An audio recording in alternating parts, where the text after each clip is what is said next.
दोस्तों नमस्कार, आप सभी का स्वागत है। आज एक नई उम्मीद और नई सफलता के साथ हमारे साथ मैम है पीएलए पहूजा लॉ एकेडमी। आज भारत के हर एक कोने में पीएलए का नाम जा रहा है। क्या कारण है? सफलता की बात करें तो यहाँ पे हर एक स्टूडेंट हर एक एग्जाम में कहीं ना कहीं सफलता के लिए आते हैं और सफल होके भी जाते हैं। इसी में APO exam, Bihar APO exam से सफलता पाई है मैम ने। आखिरकार मैम से पूछते हैं सभी प्रकार की वो रणनीति जो आपको जुड़ने से पहले जानना चाहिए, सफल होने से पहले जानना चाहिए। सभी प्रकार की जानकारी इस वीडियो में होने वाली है, अंततः जुड़े रहिए। हाँ जी मैम, आपका नाम क्या है? जी पहले तो मैं आपको बहुत बहुत धन्यवाद देना चाहूंगी कि आपने मुझे मौका दिया कि मैं इंटरव्यू दे सकूं। जी जी मेरा नाम सोनाली किशोर है। जी मैंने 2019 में अपना ग्रेजुएशन कंप्लीट किया गुजरात नेशनल लॉ यूनिवर्सिटी से। जी उसके बाद मैंने अपना मास्टर्स कंप्लीट किया जिसमें मैंने स्पेशलाइजेशन करी क्रिमिनल लॉज में in the year 2022 from NALSAR university Hyderabad.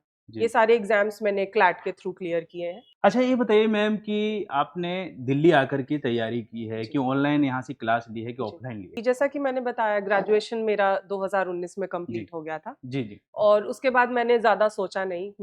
मैं बहुत क्लियर थी कि मुझे आगे कॉम्पिटिटिव एग्जाम्स के लिए प्रिपेयर करना है। जी जी मैंने अपना बैग बांधा और सीधे दिल्ली आ गई। मेरे पास बहुत सारे ऑप्शंस थे कोचिंग इंस्टीट्यूट्स चुनने के, जिसमें से मैंने पाहुजा लॉ एकेडमी चुना। रीजन बीइंग क्योंकि ये बहुत स्ट्रेटेजिकली लोकेटेड है, बहुत अच्छे जगह पे लोकेटेड है। आपको सारे नोट्स आसपास मिल जाएंगे, बहुत कॉस्ट इफेक्टिव है, ज्यादा महंगा नहीं है ये कोचिंग, जो कि बहुत इम्पोर्टेंट, कहने में शायद सुनने में खराब लगे कि पैसे की बात है, लेकिन ये बहुत इंपॉर्टेंट फैक्टर होता है किसी भी स्टूडेंट के लिए। क्योंकि आप ग्रेजुएशन में पैसा खर्चते हैं, उसके बाद आप कोचिंग करने जाएं तो उसमें भी बहुत पैसा खर्च हो जाता है। तो अगर आपको एक सस्ता ट्यूशन मिले जो आपको बहुत अच्छी गाइडेंस प्रोवाइड करे तो उससे बेहतर बात क्या होगी किसी भी एस्पिरेंट के लिए। तो पाहुजा लॉ एकेडमी मेरे हिसाब से सारे बॉक्सेस उसमें टिक कर रहे थे, तो मैंने इसीलिए पाहुजा लॉ एकेडमी चुना। आप जब पहले दिन आई तो डायरेक्ट आपने ज्वाइन किया कि पहले डेमो देखा? नहीं सर, मैं पहले दिन आई तो मुझे सबसे पहले ही दिन डायरेक्टर सर मिल गए थे, तो उन्होंने मुझे काफी मोटिवेट किया। उन्होंने मेरा ट्रस्ट जीत लिया था बिल्कुल पहले दिन ही, तो मेरा ट्रस्ट उसी दिन बन गया था कि मुझे कहीं और जाने की जरूरत नहीं है। हालांकि कोचिंग डेमो क्लासेस भी प्रोवाइड करती है। मेरे साथ में बहुत सारे और ऐसे एस्पिरेंट्स थे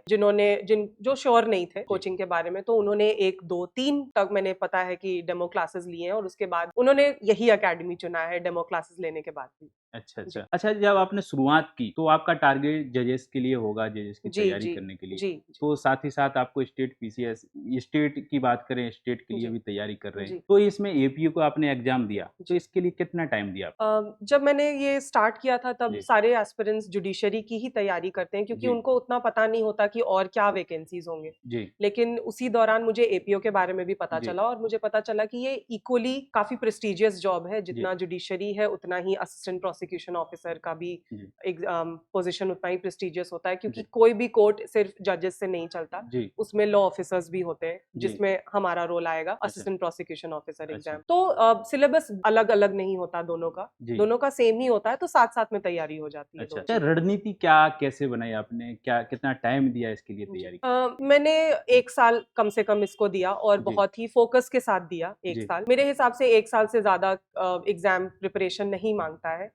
एग्जाम 3 स्टेजेस में होता है, प्रीलिम्स, मेंस, फिर इंटरव्यू। कोचिंग आपको बहुत बेहतर तरीके से तैयार कर देती है 6 महीने में ही। 6 महीने, बाकी के 6 महीने में आप उसको रिवाइज करें और माइनर एक्ट्स पढ़ें, तो मेरे हिसाब से 1 साल काफी है तैयारी करने के लिए। उसके बाद फिर आपको उसके बाद आप अपना अन्य काम भी कर सकते हैं और साथ साथ तैयारी भी कर सकते हैं। अच्छा ये बताइए मैम कि जो आपने जब एडमिशन लिया तो एडमिशन लेते टाइम आपको मटेरियल भी यहाँ से मिलता है, तो मटेरियल कहाँ तक आपकी तैयारी में सुटेबल रहा है? यहाँ मटेरियल सबसे ज्यादा इंपॉर्टेंट रहा है। 2 टाइप के मटेरियल्स हमें पाहुजा लॉ एकेडमी प्रोवाइड करता है। एक जो पढ़ाते वक्त टीचर्स लिखवाते हैं, वो आपका खुद का मटेरियल होता है, क्योंकि आप अपने लैंग्वेज में लिखते हैं उसको। दूसरा जो एकेडमी खुद प्रोवाइड करती है, प्रिंटेड नोट्स। तो by the end of the coaching आपके पास इतने नोट्स हो जाएंगे कि शायद आपके पास वो पढ़ने का भी टाइम ना हो। तो एम्पल अमाउंट ऑफ नोट्स होता है, तो आप उससे उसको पढ़ के अपनी मेंस की राइटिंग स्किल्स बहुत अच्छे से इम्प्रूव कर सकते हैं, तो उसमें कोई कमी नहीं होती। अच्छा, हैंड रिटन नोट मिलता है कि आपको, जैसे कि अदर प्रिंटेड नोट्स होते हैं जो कोचिंग प्रोवाइड करती है। अच्छा, तो हैंड रिटन नोट्स में राइटिंग बहुत लोगों को शायद समझ ना आए, इसीलिए बेहतर यही है कि प्रिंटेड नोट्स ही मिलते हैं सब कुछ। अच्छा, यहाँ पे 2 प्रकार के बैच चलते हैं, रेगुलर बैच भी जी। चलते हैं और एक वीकेंड बैच भी चलते जी, हैं। जी। क्या कारण हो सकता है इस प्रकार की बैच चलाने ये मेरे ख्याल से बहुत अच्छा का? इनिशिएटिव है, जी, क्योंकि सभी सभी लोगों के पास ये बेनिफिट नहीं होता कि वो सप्ताह के पांचों दिन या हुँ, मतलब सारे दिन पढ़ने आ सके। जी, जो फ्रेश ग्रेजुएट्स होते हैं उनके पास थोड़ा समय होता है पढ़ाई जी, को देने के लिए, तो जी, वो जैसे मैं थी, जी, तो मैंने रेगुलर बैच ज्वाइन किया था, 5 दिन क्लासेस चलती हैं। जी, लेकिन जो लोग साथ में कोई कार्य कर रहे हैं, कहीं काम कर रहे हैं, कोर्स ज्वाइन किए हुए हैं, जी, उनके लिए वीकेंड बैच सही होता है, जी, सैटरडे संडे। जी। तो अकेडमी उस हिसाब से दोनों के नीड्स को फुलफिल कर देता है। अच्छा। अच्छा मैम जैसे कि मीडियम की बात कर लेते हैं। हिंदी जी। मीडियम और इंग्लिश मीडियम कहाँ तक इफ़ेक्टिव रहता है? जैसे कि बोलते हैं इंग्लिश मीडियम होना हुँ, ज़रूरी है कोई हुँ। भी एग्ज़ाम निकालने के लिए, जी, ख़ासकर जुडिशरी में। जी। तो ये कहाँ तक इम्पैक्ट करता है हिंदी मीडियम? जी, मैं नहीं समझती कि दोनों को मतलब हम किसी पर्टिकुलर बॉक्स में डाल सकते हैं। जी, दोनों ही लैंग्वेज बहुत इम्पोर्टेंट होती है आपके लिए। जी, जैसे अगर आप में जैसे मेरा मीडियम इंग्लिश है, जी, जी, लेकिन जब मैं अपने सर्विस देने जाऊँगी, तो जी। वहाँ पे जो डॉक्यूमेंट्स होते हैं, वो हिंदी में होते हैं, तो मुझे हिंदी की भी जानकारी होना बहुत ज़रूरी है। अच्छा, अच्छा। लेकिन शायद जब हम जजमेंट्स लिखें, जब हम रिसर्च करते हैं, तो वो मोस्टली इंग्लिश में होते हैं। अच्छा, अच्छा। तो दोनों लैंग्वेजेस की जानकारी होना बहुत ज़रूरी है, तो हम किसी एक को दूसरे के ऊपर इम्पोर्टेंस नहीं दे सकते। अच्छा, अच्छा। जी, अच्छा एस्पिरेंट बहुत सारे हैं जो जुडिशरी की तैयारी करते हैं। जी, भारत के कोने-कोने में ये वीडियो जाएगा, जी, देखेंगे। हुँ, आपसे वो क्या ऐसा सीखें, आपने जो यहाँ पे सीखा है, जी। उनके लिए क्या मैसेज देना चाहेंगे? सबसे पहली बात तो 2 चीज़ें, जी, पेशेंस होना बहुत ज़रूरी है, क्योंकि ये एक टाइम टेकिंग प्रोसेस है। जी, तो आप जब भी डिसाइड करें कि आप किसी कॉम्पिटिटिव एग्ज़ाम के लिए बैठेंगे, जी, तो आप ये मन में ठान लें कि आपको पेशेंट बहुत रहना है। जी, इम्पेशेंट बिल्कुल भी नहीं होना है, जी, क्योंकि जब आप इम्पेशेंट होंगे तो आपकी तैयारी हैम्पर होती है, जी, आपका हेल्थ हैम्पर होता है। जी, दूसरा, आपको फ़ोकस्ड रहना है।